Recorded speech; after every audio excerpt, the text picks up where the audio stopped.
I'm Sadie Nardini. Hopefully you're in the right place. I live in Brooklyn, New York right now, and my style is called Core Strength Vinyasa Yoga. I created that after years of studying various types of yoga. I began with Ashtanga training.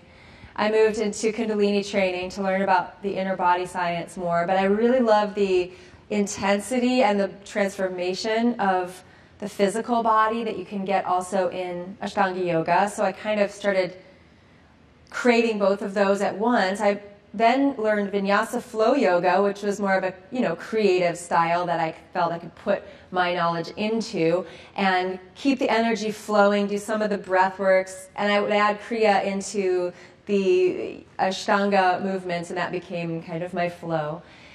Then I felt I needed more of a heart sourcing, kind of a heart offering, or more of a feeling state in a way. So I got attracted to Anusara yoga and went into that whole thing for a while.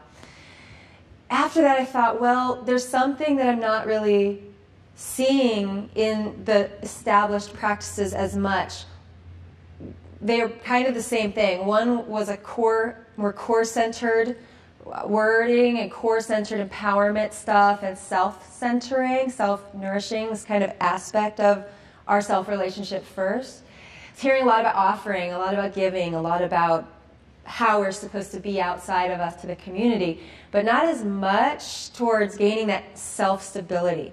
So I thought, well, let me study more about that. And I moved on to the anatomy studies with Leslie Kaminoff, and Leslie will be here in January. Yeah, I mean, if you can come, please do. It's quite fascinating. But in the deepening study with Leslie over the course of years, I found a missing piece. I found kind of a democracy. I found not a style thing, but a body thing. And how we can physically realign and evolve our understanding of how and why we're moving in these yoga postures. We'll do that for a few different reasons, but that has basically been my trajectory. And then I put them all together in an amalgam that was personal to me, my life experiences, and how I view the practice. So what I want to offer you over the next 5 days is really, I guess, a history lesson in a way, and then a presence lesson, an empowerment training for your body, mind, and spirit on the mat in your yoga asanas and also off the mat in your life, because there is no separation between how you align in here or misalign to your truth, to your nature, and how you do it off of the mat as well. So in rocking your poses to a whole new level, you may see transformation happen in other aspects of your relationships, your choices, your abundance, and so much more. It's my hope for you, anyway. And it seems like a tall order, doesn't it? Like, ooh, let's revolutionize all your yoga postures in your life in 5 days. But I've seen it happen. I've seen it happen. Where's Jenna? Yeah, girl. I heard you were in line for the restroom, and I got a little something from her. I'm like, could you share that maybe? This is not rehearsed.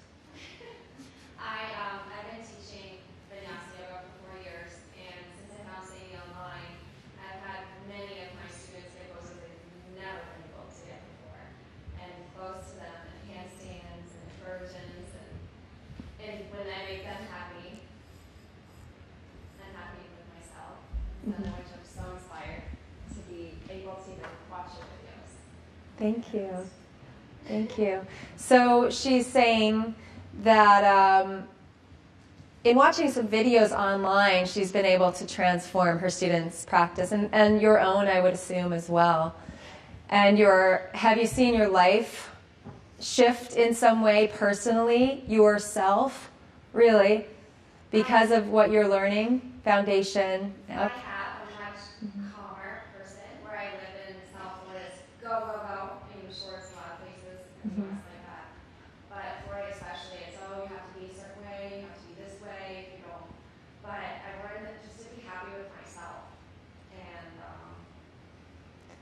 Yeah. So we have an aspect of growth, either personally or in your practice, but another aspect of being self-satisfied. So that's the duality of yoga, and that's true balance. Can you be satisfied and at peace and powerful exactly where you are, even if there are challenges, even if there are things that you would like to attain, even if there are things you would like to shift, and also still have that kind of joyful process of shifting and dealing with intensity from a new place also. So it doesn't just knock us off of our center anymore. There's a real gravity in this kind of work that I'll be showing you, and it's mirrored in physical anatomy, in fact, new anatomy. So if you know about anatomy, that's perfect. That's more than we used to learn in yoga trainings. There didn't used to be much talk about yoga anatomy as much as, a few years ago even. Now much more. But there are new discoveries that I really want to share with you that make all the difference. All right, thank you for that. That's nice. So I think one thing you should know about me is as we progress, the movement I'll be showing you, the poses I'll be showing you did not come easily for me. You will probably, since you are already somewhat along in a physical asana practice, you will probably have an easier time putting it in your body even more than I did, because I started yoga after a long illness in my late teens that completely melted my central nervous system and made me a wet noodle for a couple of good years, and probably would have been a lifetime of that had I not started to fight using the tools of yoga, the only tools that I had. The doctor said invest in a wheelchair for her, and she won't probably ever walk very well. She'll definitely never run. And if I would have said, well, do you think I'll be doing handstands and talking for hours, they would have laughed. Literally, I was just in a fetal position for a couple of years from a spinal meningitis that went untreated. So I had to learn yoga from a very earthy place. Literally, all I could do was lie on the ground. So I would do goddess pose and breathe for half an hour at a time, because I wasn't going to do anything else. I wasn't going partying, or walking outside even. So I was very enclosed, very internal, dealing with the breath, the simple movements, anything I could shift in my current state. And I started to evolve very slowly but surely. So the 5 panic attacks a day I was having, because my nervous system was completely out of whack, started to become 4.5. 4 and a little nervousness. 3 and a little nervousness, and then no other nervousness, and then 2 and 1, and just the breath, restorative postures. My body started opening. I wasn't getting stronger muscularly, but I was getting more aligned, and I was learning about myself and having a new relationship to me. Rather than seeing the outside world come at me and just completely freak me out and throw me off of my balance, I was able to start coming into self-mastery, where I could direct from day to day how much anxiety was coming in. And I began to rebuild my central nervous system from the inside out. When I got a little bit stronger from those postures, I started doing a little floor work at home. When I got stronger from that, little standing stuff, got stronger from that, went to a gym and was confronted by all these people just like, the Stairmaster and the step classes, and I just looked at all of that movement and I thought, I don't think I can do that. It's too much, And so I went into this little private room, and they had the abdominal crunchers, those little machines on the ground, and I thought, well, I can get on the ground. I could maybe strengthen my core. Okay, cool. So I go in there, I do about 5 of those, and I'm exhausted. 5. So I was sitting there thinking, what should I do next? And this beautiful woman walks into the room, and she just has this gorgeous body. She's glowing. Whatever she's doing, I want some of that. So I ask her, and I say, what routine do you do? And she said, well, I'm a yoga teacher. And I thought yoga only came from books at that time. There weren't any yoga studios in Iowa at that time. That was quite a few years ago. So I said to her, how can you get looking like that from just lying on the ground and breathing? That's what I thought yoga was, only. And she said, well, why don't you come to class and find out? And I thought, I wanted to come and try to move my body, and now she's going to trap me in this crazy cult class for an hour and a half, and I'm going to have to lie on the ground, and then I'm going to have to try to work out, so it's going to be hours. But I'm from Iowa. I'm so nice that I can't say no. When someone's like, so you coming to class? I'm like, yes, I am. So I went, and it was Ashtanga, man. Yeah. I think I could stand there for a second. That's fine. But then I think she started with B. I can't recall why, but she started with B. So pretty much my first or second pose was chair.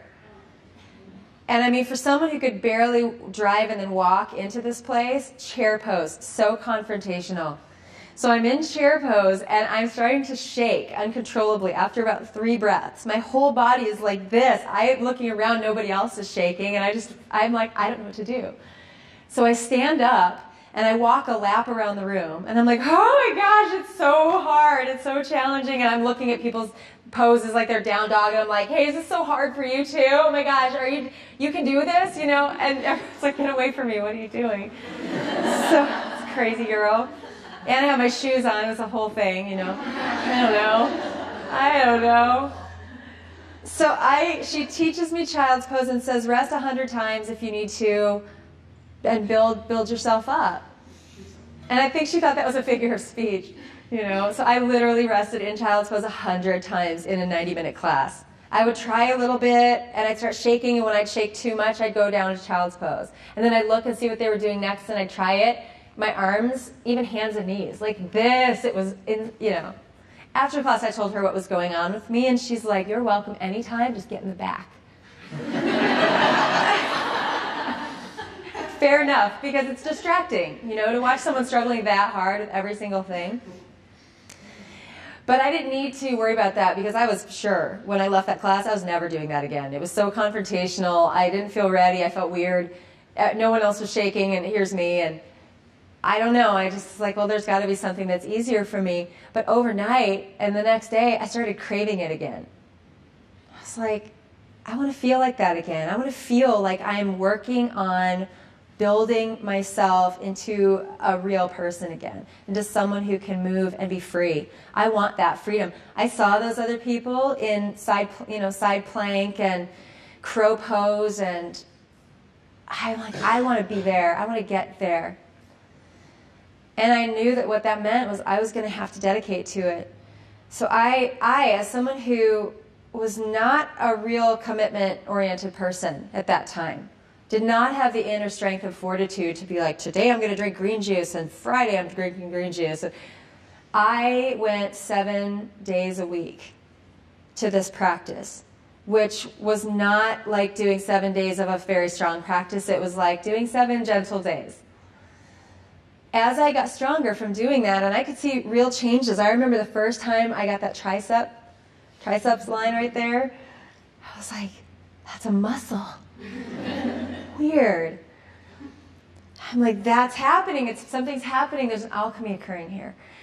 So I went to her for about 3 straight years like that, and when I was able to do a more strong practice, I scaled back to 5 or 6 days a week, because she said you need a rest day now. Like, I need to rest from something. It was all blowing my mind. 10 years later, after I took over her class when she moved to India and began teaching it, after doing stronger practice for me and then realizing I was doing too strong a practice now and I had to balance with flexibility and rest, and finding that balance for my body, I started getting offers to teach more and more outside of, even inside of New York, but outside also, and I built that into a career because I love it so much. And for me, what I love is not just the postures themselves, but this aspect of mastering a challenge that you're having, dissolving obstacles to your freedom, and feeling in love with your life and yourself most of the time, and not having a bunch of impediments that get in the way of that for you. So your path is different than mine, and your way and your challenges and where your goals lie and how to get to your center will vary from not only mine, but everyone sitting next to you. So the question for the next 5 days is, Where are your roadblocks? Where are your walls, those places that you hit up against on your road to freedom? And how can we help you to navigate around, under, through? That's going to be interesting to me. I want to see you become the person that I know that you are capable of becoming even more. Even more. I'm sure you've done a lot of great work. We're all on the path. So let's gather together and help each other lift up and move forward even more and go deeper inside. What do you say? Okay, good. So the ways I plan on doing this with you, just so we get a little structure and orientation right now, I'm going to give you tools to evolve your yoga style and posture, whatever style you do or teach.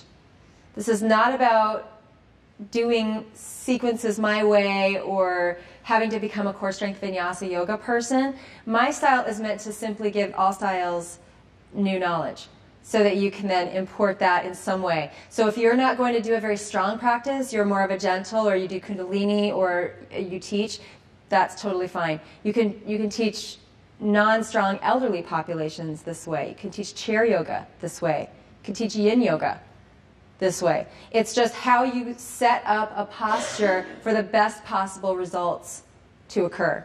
Whether it's a more active, whether it's more passive, whether you're more of a static person, let's work on this pose and then this other pose, or whether you like to flow. I will show you how to get there. I want to offer you a new view of anatomy than many of you have had before. Some of you know this work, but I'm not sure if you know it this way. So what I'm talking about is not here's a muscle, but we'll learn the new holistic anatomy. How your muscles and your body work in concert, how they work in conversation with one another, instead of just a singular thing happening in this pose. I want to reconnect our movement in a way that will get you into that new holistic anatomy in the way that is most effective. Because there are ways to move. There is an order to movement that will spark your holistic anatomy, your core strength, most specifically within that. And there are ways that will lock you out of it and keep you moving from a more outer body practice that is very heavy and weights the joints much more and doesn't give you the inner energy, flow, and healing even that you could get. So we have to reverse some of the common directions that are being taught, not just these days, but for a long time, in order to do things in a new way. This will give you more results on and off the mat, like, I don't know, what results are you looking for from your yoga practice? Why are you here? Why do you come to your mat? Anybody? To be more authentic. To be more authentic.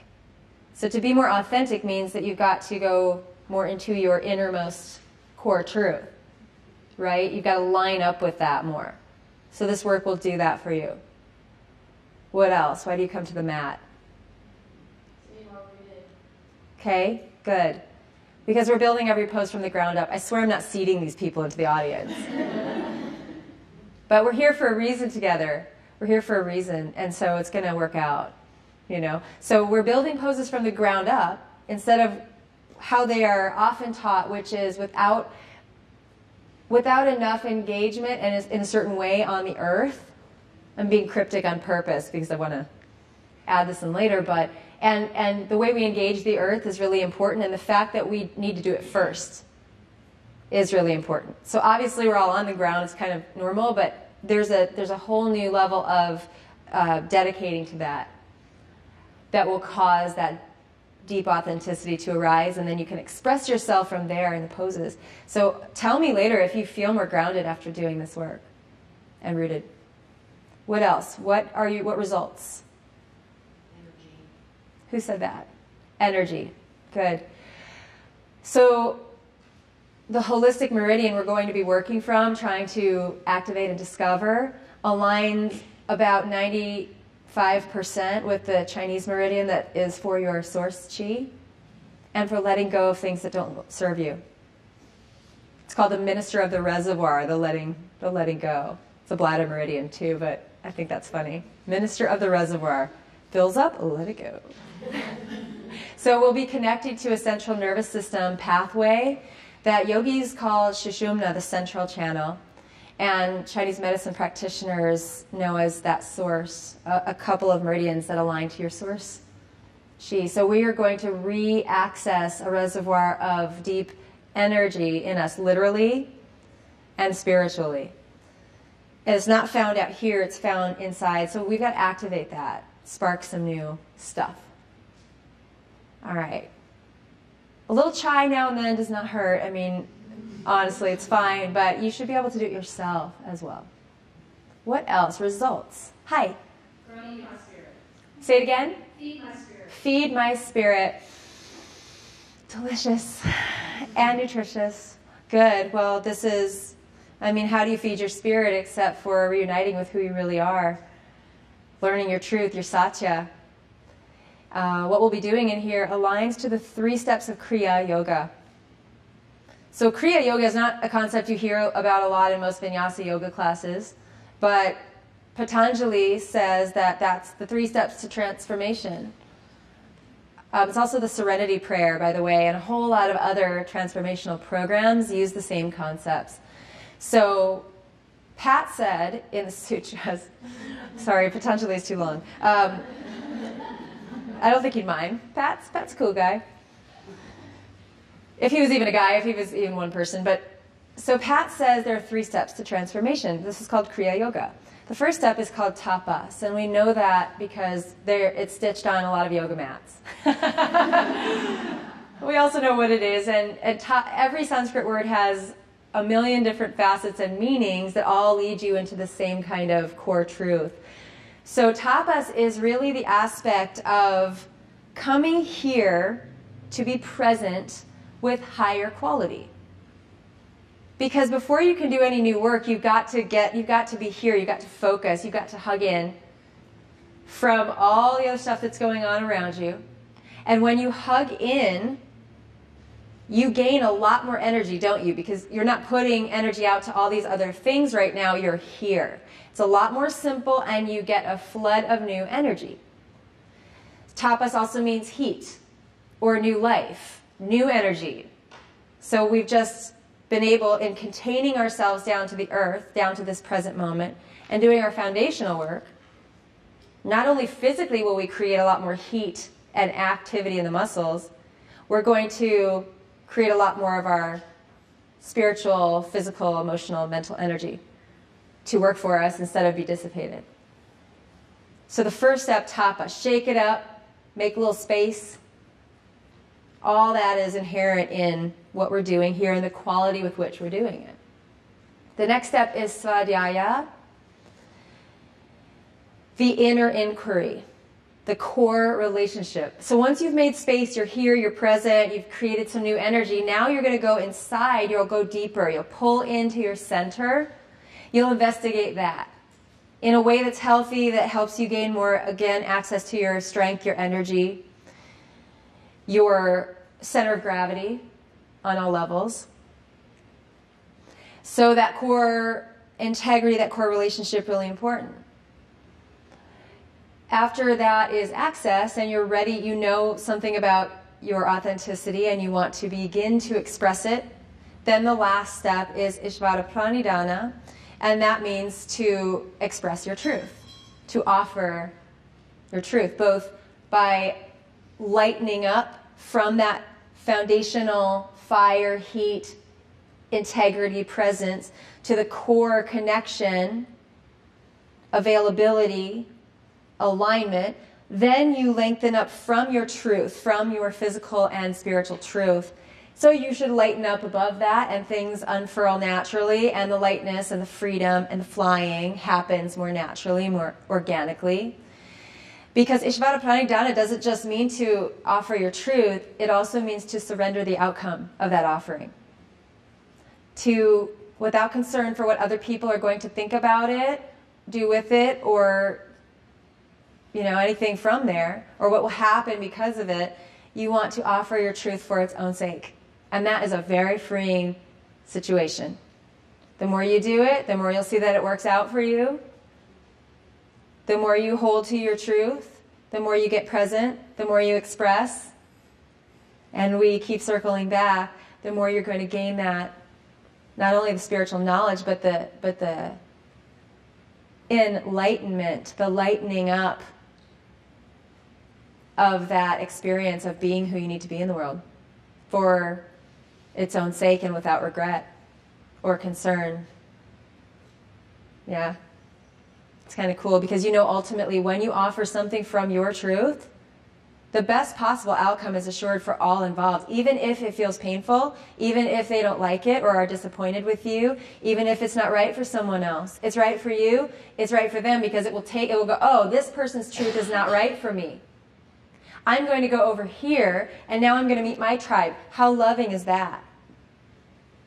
And now you're here resonating in your authenticity and your truth, and your tribe will surround you as well. Win-win for everyone, not saying it's not going to be uncomfortable, but it will dang sure be powerful. We can do that in a triangle pose. I will show you how to do that over and over again for the next 5 days. So when you leave here, it will be a samskara in your body, mind, and spirit, a habit, a rut. We've got to drive a new rut into our understanding so that when we leave here, we're more likely to slip into that one than those old ones that maybe didn't serve you as much. So there will be about 6 things I will teach you over and over, and I'll just demystify it right now because I want you to be listening for it. I want you to be going in and understanding this as I'm teaching these postures so that you can do it yourself later.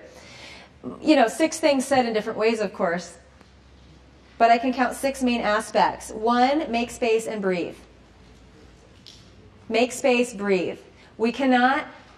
My feng shui friend says you can't pick up something new until you drop what you're holding on to, until you let go of what you've been hanging on to. There's no space. So we cannot just run into new knowledge and a new way of moving without taking a moment to pause, to soften, to not think you know what triangle pose is right now, but to be open to what else it could be.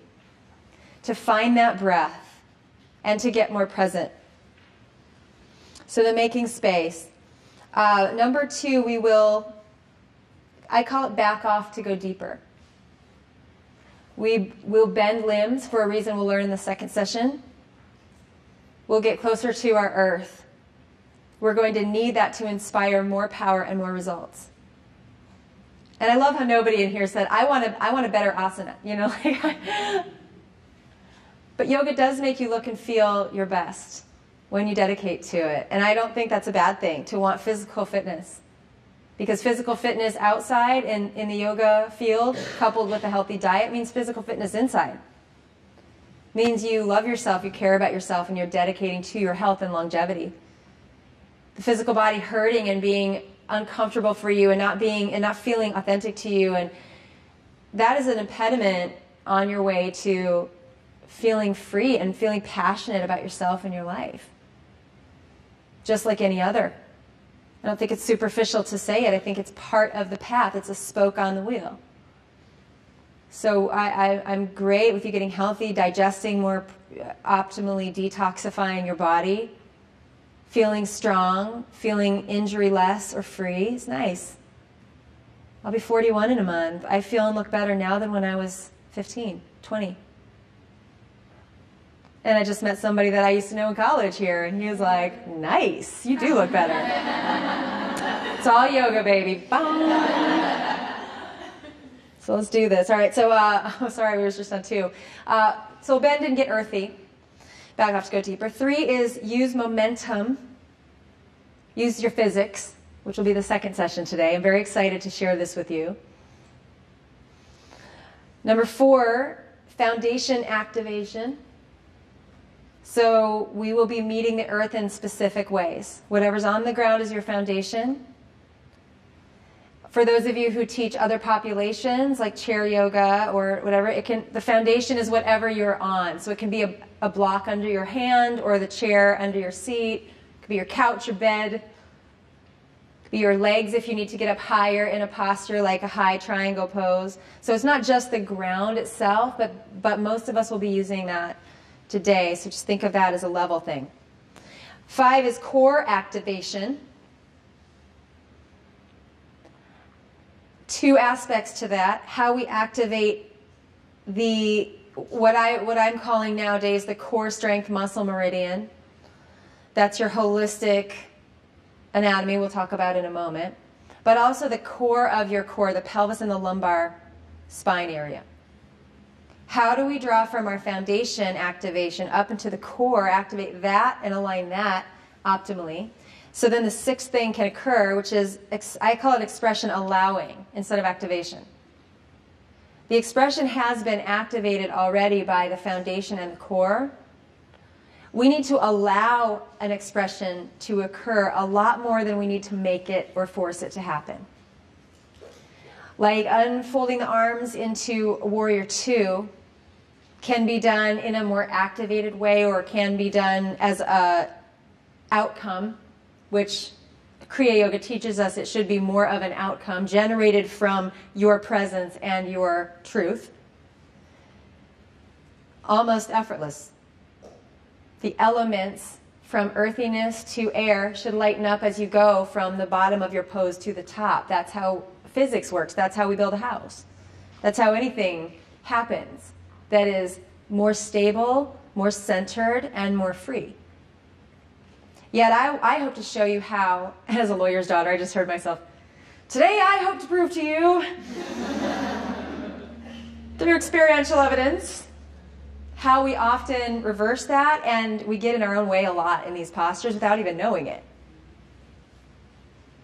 So that expression allowing should be that final lightness and freedom, even in a crow, in a handstand, in a warrior, whenever you are coming up into your easy seat, any pose. Same thing, every pose, all the time. Breathe, make space, bend, get earthy, use that momentum, activate your foundation into your core, into expression. We're going to do that over and over again. I'll give you the languaging. I will show you how to do it in most of our most common postures over the course of the 5 days. So you'll know how to activate a warm-up, sun salutations, how to activate your standing postures, your arm balances, inversions, twists, back bends, forward bends, and floor stuff. So I think that's pretty much the best we can do in 5 days. I think that'll be a lot of stuff for you to chew on later. Laurel, this is actually planned. She doesn't know this, though. It's right here. Laurel, so organic. How has this, learning this information that you know I'll be giving them, changed your personal practice and your teaching? It has it? So much to say. We'll join the club. She was awesome. I think a few different ways. One, I think it gave me my own little spark to my practice. Like I felt like I kind of was doing the same routine and the same stuff over and over and over again, and I was ready for something different and new. I've done my 200-hour training. I've done my 500-hour training. So I was like, I need something else that gives me a little bit of fuel and a little fire. And the information that I was getting from Sadie, I was like, oh my goodness, this is deeper, this is more, this is what I wanted. So it changed my practice substantially because I felt like I was getting stronger in the same poses that I've been doing for 8 years, 9 years, however long it's been. And I felt a lot more grounded. I was thinking more from the ground up, and it made a huge difference in my body. I became stronger rather than just flexible. And I've had a practice for a long time, and I've had a strong practice, but I physically felt myself getting stronger. What happened to your running practice? That was interesting. Do any of you run, hike, bike, cycle, do other forms of exercise? Yeah, what I felt was really interesting, getting more into the core strength of it. I felt stronger when I was running. I was, thinking a little bit more about using my core to keep myself like more elevated, rather than kind of just going with the flow and moving into the poses.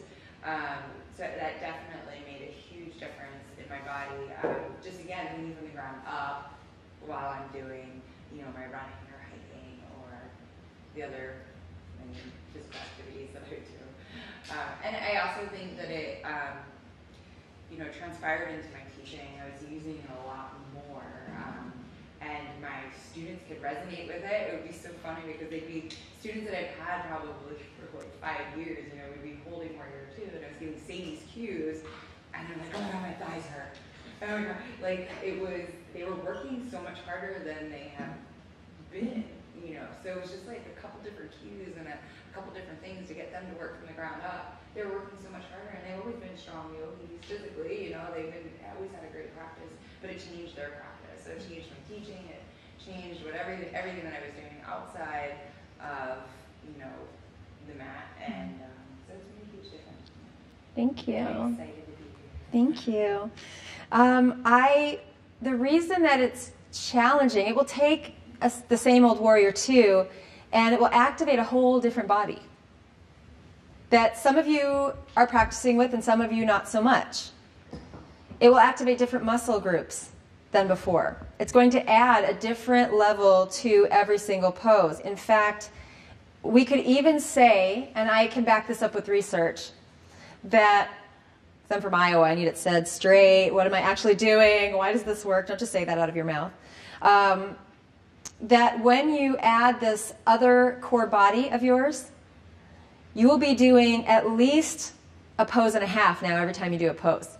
Maybe 2 poses, because a whole other body is getting involved with this. Where we have defaulted often as yoga teachers and students to the more obvious partial outer muscles of these postures. And part of the reason is because that's how they are instructed a lot of the time. When we start to instruct a different way, you activate different muscles, different muscle meridian, and I think you're going to feel that heat arise in the simplest of postures now, where we'll go through some poses to a low lunge, high lunge, and people are sweating. Like, what? So it shouldn't shut you down and harden you. It's not hard like that. It's just going to up your endurance and make you stronger on all levels, but also more flexible. Stronger, it's going to reallocate your strength. So now you're going to get stronger in the ways that your body is built to self-support, instead of getting stronger in ways that make you heavy and cause tension, not strength. Name some places you're tense in your body. Upper back, neck, shoulder. Whoa! Upper back, neck, shoulders. Hamstrings, hip flexors, quads, anybody? You love those pigeons with the leg coming in here like this? Outer hips, IT bands, arches of your feet. How does it sit here? Awesome. Chest, SI joint, wrists, shoulders, knees. What haven't we mentioned in the outer body? Back, the back, the erector cables along the spine and low back. I think you already said that probably, but I couldn't discern it out of all of the things that you're tense in. And how many of you are yoga teachers in the room? Okay. How many of you are how many of you are not yoga teachers but practice yoga? Okay. And then obviously all of you are students of yoga. So out of all these people that are teachers, we've got a lot of tense spots going on. Okay? It's okay. Nobody's wrong. Nobody's wrong. We're only evolving. We're evolving somehow. In any direction you choose. You take it, put it in your back pocket. Anything that works for you, put it in your front pocket. Bust it out if you need it. There's no, you're not doing this right. It's just, are we doing this as effectively as we could be? Is the question. Maybe the answer is yes. And some of the things I teach universally, I'll say, we do this, or you could do this, or whatever. But if it's not applying to you and you already do it, that's fine. I'm not saying that you do it or you don't do it. I'm saying generally, here's what I see. Take it if it works for you. Leave it if it doesn't. So all of these areas of tension are along the outer body muscle meridians. What is the core? Some of you have studied with me before. You know this. You know what I think about it. So don't answer yet. What is the core? You've just walked in here, some of you, without having studied this work, to learn more about your practice. This idea of anatomy of Vinyasa yoga has to come from the core, obviously. To come from anywhere else would just be more superficial, not as effective. So inherently the conversation is both how do we align our flow and from where? First question, what's the quality of presence that we're bringing to this practice? So what is the core to you, and do you have challenges with it? Yeah, like what are your challenges? I don't know, so I'm kind of like you. I'm Ashtanga started and like going into Vinyasa. So like what I was thinking was always like, well, squeeze your like, you know, Mula Bandha and like Uddiyana Bandha. Like those are like I thought were core Yeah. for like 3-4 years. But then more like, and I struggle like, well, I cannot be keeping that tight the whole time. So I just kind of, you know, I don't know. I always get a little bit confused with, you know, when people say, oh, okay, there's core activation. Like, Yes. Are you talking about bandhas or like are you talking about like more different other muscle engagement? Like, Right, because a lot of people will just say, hug in the core. Have you heard this before in class? Like, lift your core, strengthen your core, use your core strength for this. Navel to spine, you know. And I want to know specifically, what are you talking about? Are you telling me to use Mula Bandha? If so, what is Mula Bandha and how do I activate it and when? Are you talking about the abdominal muscles? Is that what's coming to mind for some of you when you think about the core? Not anymore. But yes, I mean, because that's what we're like, core, it's right here, you know. Are you talking about the abdominal wall? If so, which muscles? We got a bunch of different muscles there and they do wildly different things to you. So what part of the core? Do you want me to do this? Do you want me to do that? Or then do you mean the whole, you know, core, all the muscles wrapping around your trunk? So then what do you want me to do with those? Right? Squeeze them in, let them go, move around, MC hammer dance. What do you want me to do? Like, tell me what to do. Are you talking about the navel to the spine? Because if I say navel to spine, to most students, unless they have been practicing for a long time and have heard something else, if I'm their teacher and I say navel to spine, I'm sorry, but what are they going to do? Exactly what you tell them to do. And what does this do for your core strength? What is core strength?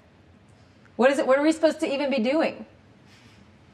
I will tell you, I'm not just asking you. And there are many facets of this, and many teachers have perspectives on this. I'm going to share with you the one that I've learned through the new holistic anatomy studies, which parallels exactly how our body works and how we are told to make the postures work. Parallels our yogic teachings, our elemental teachings, our energetic teachings. So it's pretty universal and it's pretty close. It's very helpful, as many of you have found by doing this work. Seen you 4 years ago, and then, you know, whatever it is, 4 times. And now you're progressing, you know. Core strength. So, or is it deeper, and then what? And then what do we do with this? You know, we just want to hang out and let the Buddha belly go and rub it for good luck, maybe. Excuse me. What is the core? Foundation. That, like, core is a good word, but what is it? Like, what? And how? You know? So the question now is, I'm getting closer to the first step, which is quality of presence, quality with which you are here. How? Exactly what? Why? And for what purpose? So why do we want to develop core strength? Because it creates a physical and also energetic stability Okay. in our system. So we're looking for stability. Yeah, we totally are. I mean, yeah, we do want that, right? We want stability for the spine. So what does spinal stability mean? Yeah. to allow the outer body to just relax. Okay, to let the outer body not have to hold us up so hard, but to let the spine support itself, somehow be supported. But what is stabilizing the spine from doing what? To allow the body to decompress. To lift Yes. up against gravity. Right, so we want to decompress the spine without then recompressing it by going too far into that action, because navel to spine will technically decompress an overcurvature of the low back. But then if you do it too much, it's going to start pushing out your low back curve and hurting the sacrum. It's also compressing the organ body and the digestive area, right? This like straight back kind of situation. To stabilize the spine means to keep it in its natural curvature, but to create a decompression enough so that you're not grinding the discs or getting compressive on the spinal, pelvic, hip joints, and any joints, really. But then there's too much decompression too, right? Like you can decompress the spine until you strain it and pull spinal muscles and create inflammation. So what I think we're looking for, and yoga teaches us this about life in general, much less the yoga posture, is a balance of sthira sukha, a balance of stability, but also freedom, space. So stability and mobility. How we do that and to what extent for your body is sensitive. It's personal and it changes from moment to moment. So I will give you structure and templates and things you can use, but you've got to be mindful in the moment. So we use the core for spinal stability, yes, but then there also has to be mobility. Why? Why do we want to be able to move also? Because otherwise we'd just be like this. Dude, yes, to breathe. Dudette. To breathe. Firm it in, hold it in, and try to inhale. What happens on an inhale? Those muscles have to be able to, some of them have to be able to let go, including Mula Bandha. The way that you breathe, which I'll teach you a bit more later, but the way that you breathe requires the lungs to expand on your inhale from top to bottom, the breathing diaphragm to drop down. And then if you're all held up in the abdominal structure in Mula Bandha all the time, your organs are being pushed up. The balloon of your organs are being pushed up into that breathing diaphragm so it can't drop down optimally. So your lungs can't take your full expansive inhale and you can't grow that stretch of the breathing diaphragm. So we need to be able to let go, to find the sukha, the ease, the spaciousness and the freedom on an inhale without sacrificing healthy stability for the body. So we don't want to breathe in and just drop out. That's not the way. That's not balanced. But we don't want to hold so tightly that we can't breathe in. Then when we breathe out, it's helpful as the breathing diaphragm presses up and the lungs press out to create that wave of support from not only the outside up, but the inside, the center core of your body upward. So Mula Bandha area would hit the Uddiyana Bandha, not literally, but with the organs moving up and some of the muscular contraction. So an exhale must be more stabilized, contracted, lifted. But there has to be a spinal length and freedom within that. Otherwise, you're going to just go, like, hunkering down. Luckily, the core anatomy gives us a directive, a template for that, which I'll share with you in a moment. But I just wanted to get you a little bit into the why. Because we say these words a lot. What is even Mula Bandha? I mean, do you know what it, do we know? Because we use that word a whole lot. Engage your Mula Bandha. Yeah, is it a Kegel? Is it squeezing the bathroom muscles? Is it squeezing one area of the bathroom muscles? Is it pulling in the low belly? What's Uddiyana Bandha? Are we going to go around in our Warrior 2 and do the classical?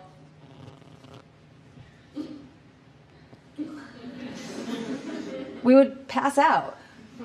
You can't lock the breath while you're engaged in physical activity. That's not great. So without being able to do a classical lift and stretch of the breathing diaphragm and vacuum lifting up of the organs, what is it? How do we do it? I know, you tell us, Sadie, quit asking us, but I think these are good questions for you to just go, oh, well, okay.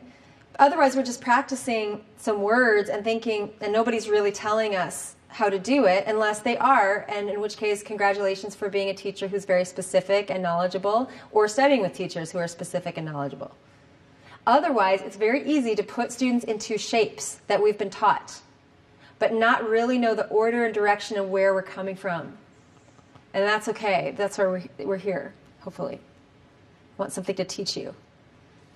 So the anatomy of the flow, I mean, when we talk about vinyasa yoga, flow doesn't necessarily mean vinyasa. You have to always teach a flow with one breath, or you have to constantly flow. It can mean the flow of the breath within a posture, and knowing how to flow that breath, as we just touched upon, in a way that is optimized, efficient, effective, and supportive, and yet free for the body. The flow of your inner body aligning to allow central nervous system flow, blood flow, lymph flow to detoxify you. Are you open for that, or are we moving in such a way that we are disconnecting and cutting ourselves off from even our circulatory flow? I'm in classes all the time, and I hear students say, my arm's falling asleep and it's really tingling, and the teacher's like, oh, that's energy. It's not energy, you're impinging your nerves, because I see them, and they're all like this, and then they're not getting any flow there. So I'm just kind of like, it's not your chakras, it's your alignment. Do this. I don't say that in class, it's not my place. But flow within each pose to refine it. But more importantly, a flow from the ground into that pose to align it. So often we get in a pose and then we start talking about major realignments that should have been made beforehand, before you got into that look, that final look of the pose. So if you go for Warrior 2, you make that shape, and then you start to talk about the pelvis and the legs and the arms and all this stuff, it's too late. You can do it, but it's not coming from it's not coming from the healthiest place, the most supported place. You've got to create a pose. 90% of that pose is created before you get into that look. And how? So we'll deal with that. The flow from pose to pose. How we get from down dog to plank can be extremely destructive to our low back or shoulders and be super heavy. I see it a lot, down dog, inhale to plank or whatever. And then once we're in plank, we're told to tuck the pelvis and do these things. It's too late. It's not even supported. So can we backtrack a little bit, back off to go deeper, and create that flow once we get there? Anyway, we're always in transition. Arriving is just an illusion. So this is inherently the study of how we move from place to place, how we are here as we are always in flow. So the duality arises. Yes, to know how you're here with quality, also to know where you want to go, and to align your moment both for its own sake, to have full integrity, but also to make that next move toward your goals instead of away wildly. So your goals in yoga, as I've heard today, are energy, stability, freedom, physical fitness. I'm just going to throw that in there. Mental fitness, emotional, spiritual fitness. Courage, a little fierceness, okay, throw in there, I think. Effectiveness, So we want to move in ways that get you closer to that instead of farther away. And the ways that some of us have been moving, and I know because I not only used to move this way, I used to teach this way. And I too had to make this shift. And I saw everything realign, revolutionize, and now I'm doing stuff like this instead of teaching 3 people or teaching 25 people because I have a great personality and my class is hard. And then afterward they come up to me and say, my knee really hurts when you're doing that, and my low back is hurting as I'm coming to your class more. And I go, oh, well, just breathe. I don't know. Well, I would say stupid. I would say things, I really just throw stuff at them. Like I had to say something right then. So I'd be like, I don't know, just, use your fingertips more. For a little bit. I was like, what am I, and then I'd go home and go, I don't know enough anatomy. So I had to evolve as well. Any questions about that right away? Because I want to go right into the anatomy, and then I want to start moving you so you can feel it a little bit more. Is that good? I know sitting for a while is not that fun either, but, just breathe.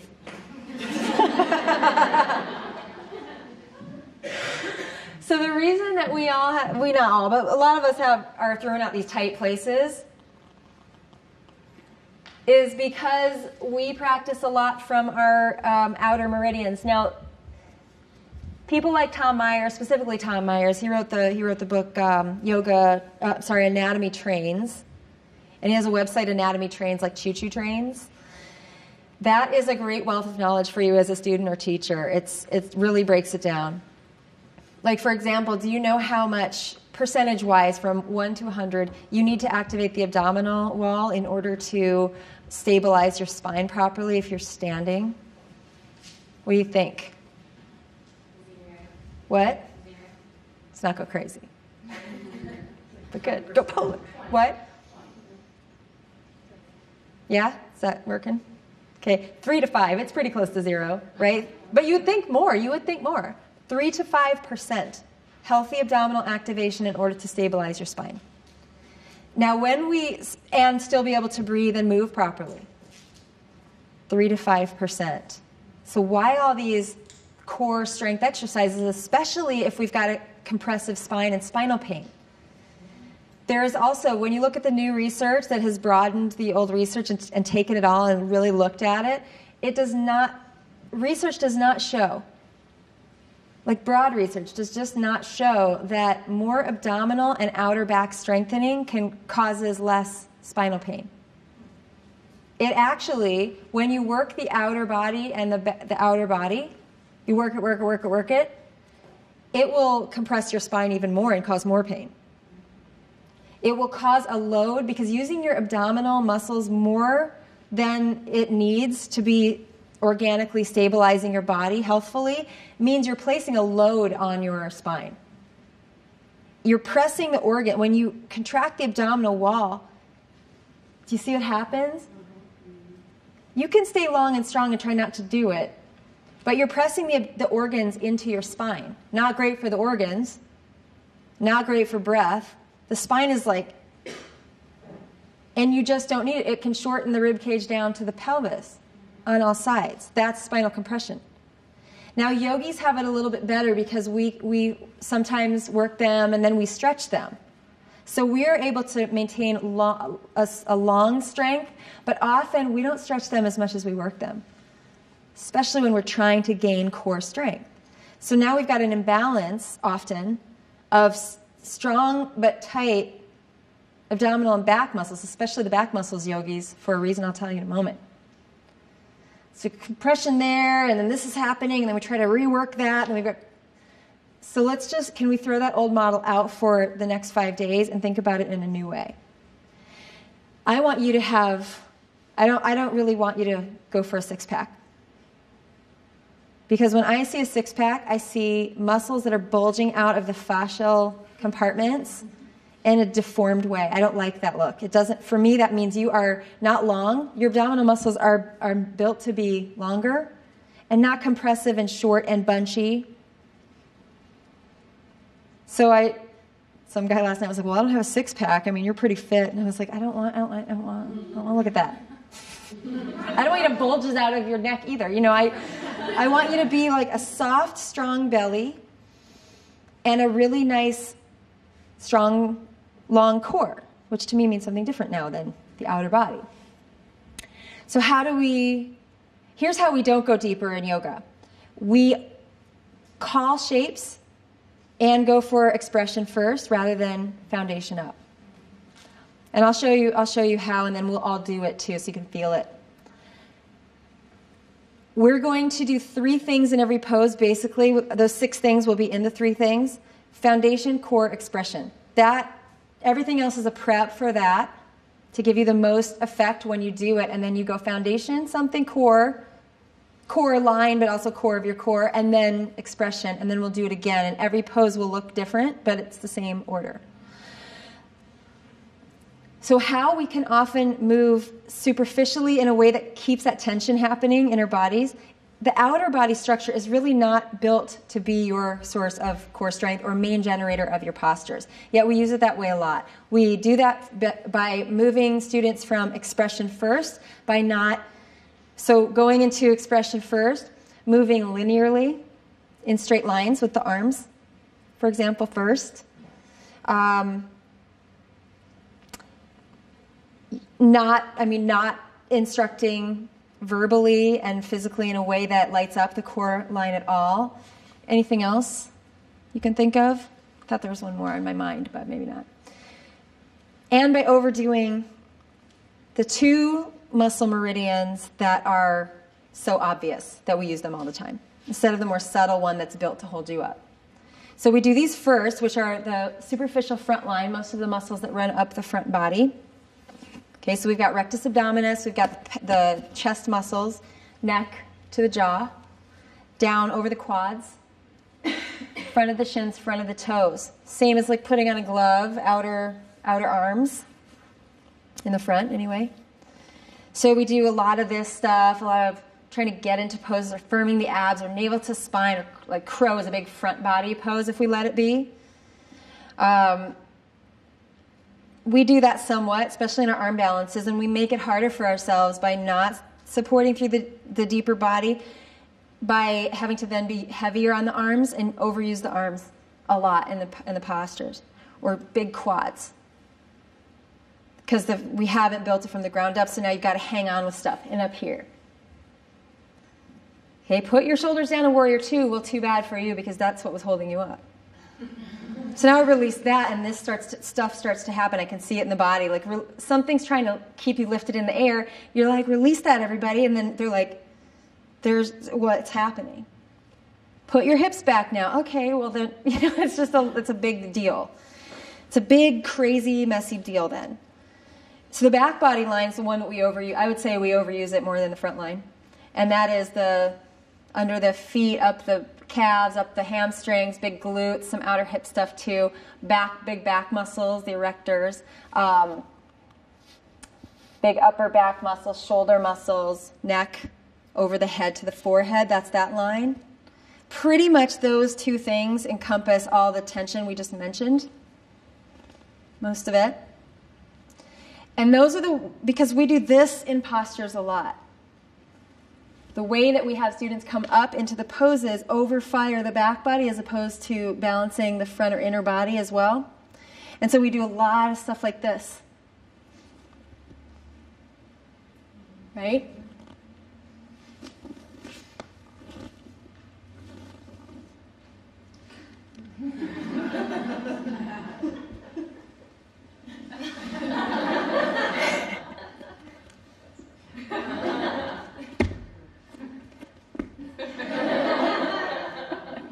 And again with that, you know what I mean? And so everything is like the huge back body overuse. No wonder we're getting back pain at shortened situations. And then yogis are like, I'm so yogic.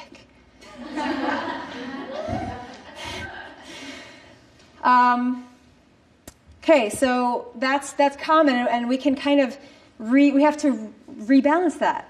That's too much freedom along the front body line and too much stability, which has now become destructive, along the back body line, or in weird places because we built the poses like this.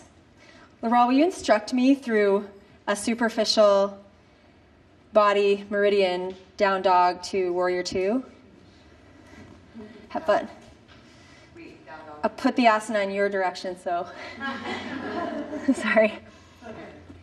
Extend your right heel towards the ceiling. Step your right foot forward.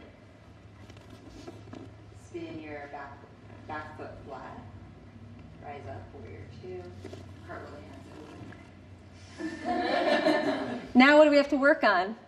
Everything. How many of you teach it that way? Oh my God. A lot of people teach it that way. I used to teach it that way too. It's fine. Okay, so what's going on with this pose? Okay, I'm just going to do a couple of things more dramatically so you can see it. Because this is what is firing right now for me. I'm just going a little over dramatic, but some people actually look like this, don't they? This is why, there's a reason. They're not just beginners. They are not moving through their deep body, and this is going to happen. So what do we do now? How do we get out of this? Start over. Well, technically start over would be a great idea, but how do we now? But most teachers don't say, hey, go back down to the ground and do it a different way, because this is the way they want to do it, right? Or they've been taught to do it. So what are the instructions, the alignment adjustments for this? Feet. Push up through your feet. Okay. I'm doing it. That should be first, yes, but now it's not because we're here. What else? How do I correct some of this? Okay. Thank you. Please just stop doing that with your arm. Right, like forget about it. It's done. Like just drop it. Okay, so what else? Knee. Okay. Yeah.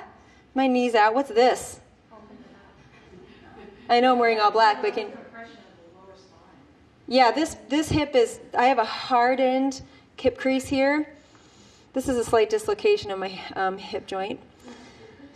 But a lot of people do that. Because this is how we got them up here. So push it back. This is what I used to say. Take your hand on your back thigh and push it back in there. So eloquent. Just drop him. Just drop your arms. Put it back in there. So then they're here.